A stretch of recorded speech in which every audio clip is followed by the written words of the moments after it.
afternoon, everyone. We're here at the SPCA serving Erie County today. My name is Catherine, and I'm a human educator here.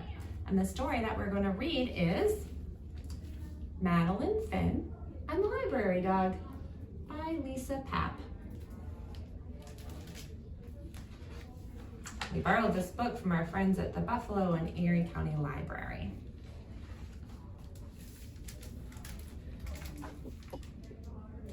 I do not like to read, not books, not magazines, not even the menu on the ice cream truck.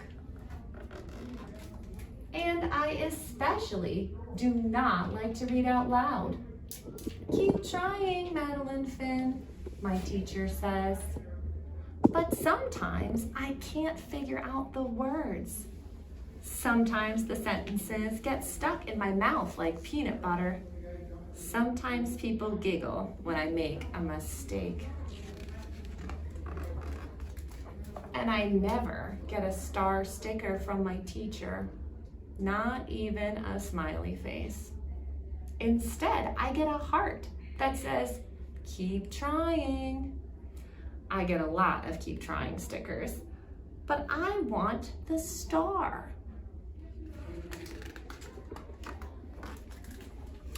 Stars are for good readers. Stars are for understanding words and for saying them out loud.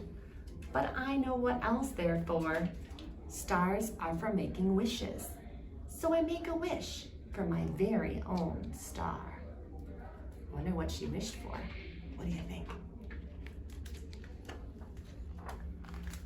I guess wishes take a while because I don't get my star on Monday or Tuesday. Keep trying, my teacher tells me on Wednesday.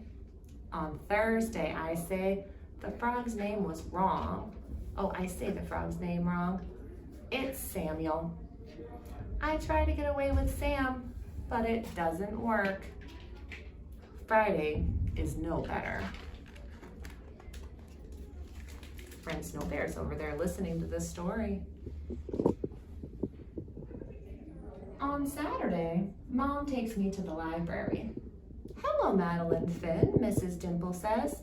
She's our librarian. I don't like to read, I remind her, in case she forgot.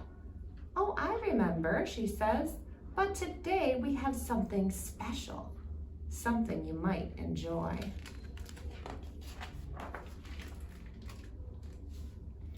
Madeline, Finn, would you like to read to a dog?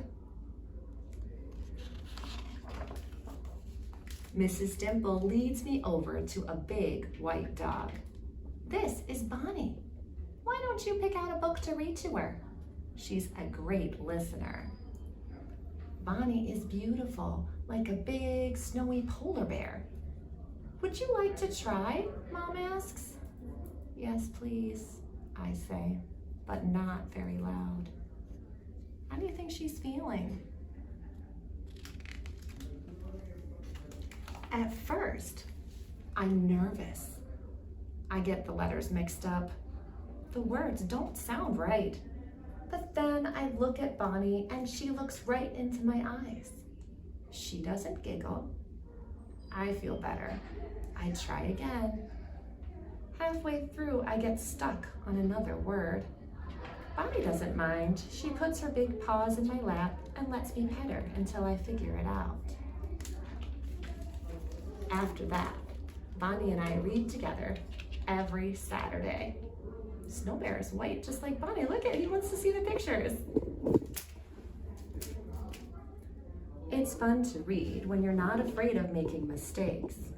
Bonnie teaches me that it's okay to go slow and to keep trying, just like the sticker says. I still don't have a star, but I could be patient like Bonnie. Soon it's almost time to read in class again, but when I go to the library, Bonnie's not there. Neither is Mrs. Dimple. Would you like to wait for another dog? The other librarian asks. No, thank you, I say, as politely as I can. Don't worry, Mom tells me later. Bonnie was just busy today. But what about school? I ask. You'll do fine, she says. Just pretend you're reading to Bonnie. On Monday morning, I am very nervous. Madeline Finn, would you like to read next? The teacher asks. Yes, please, I say, but still not very loud. The first sentence goes pretty well. Then I mess up on a word. And then another. I hear someone giggle. But then I think about Bonnie. I take a deep breath and pretend she's right next to me. Next thing I know, I'm at the bottom of the page. I look at my teacher and she has a big smile on her face. I did it! I got my star! On Saturday, we go to the library again. Mrs. Dimple is back. I got my star, I tell her. I want to give it to Bonnie. Well done, Madeline Finn, she says. I think Bonnie might have a surprise for you too. What do you think the surprise might be?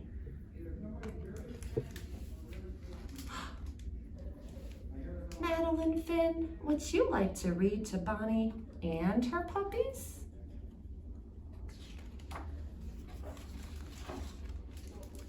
Yes, please, I say, nice and loud. Look at her face in the picture here. Now how do you think she feels? I think Snow Bear liked it. This is Snow Bear. He is 10 years old, which is getting up there for a bunny. Snow Bear came here to the SPCA because his owner couldn't take care of him anymore. So we're gonna find him a new home where he can live out the rest of his happy days. He's very, very soft. I noticed he's white, just like Bonnie in the book that we just read. You want to share a little bit about why it's helpful to read to animals? Absolutely. So the reason that we read to Snow Bear today was to help you think about some ways that maybe you can practice your reading at home. If you have a pet or a little brother or sister, or even a doll or a stuffed animal, sometimes reading to another creature that won't talk back or won't laugh at you when you miss a word can be really helpful and gives you a chance to practice so that you feel a little bit more confident. Like Madeline Finn in the story.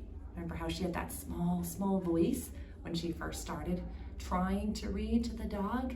And at the end, she found her big, strong voice because she had felt better and she had a chance to practice. And even when Bonnie wasn't there, remember how she imagined Bonnie and she was able to imagine what that was like to read to Bonnie, and that helped her when she was reading in school in front of other kids that might giggle or laugh at her.